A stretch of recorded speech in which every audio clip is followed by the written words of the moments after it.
Did you get the alert which says acceleration and top speed reduce?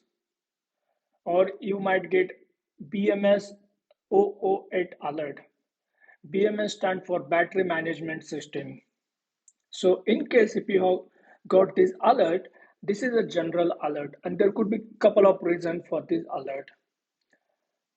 To find out the exact cause of this alert, you need remote diagnosis.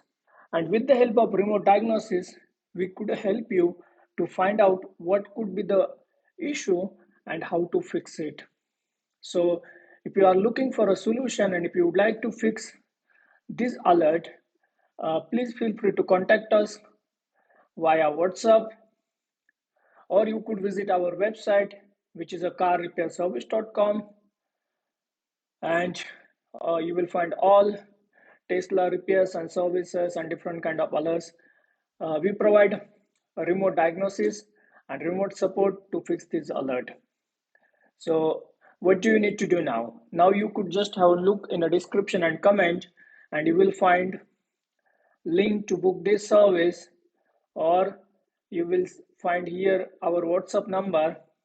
You could just write us on WhatsApp and we will be happy to provide you support for remote diagnosis and how to fix this alert.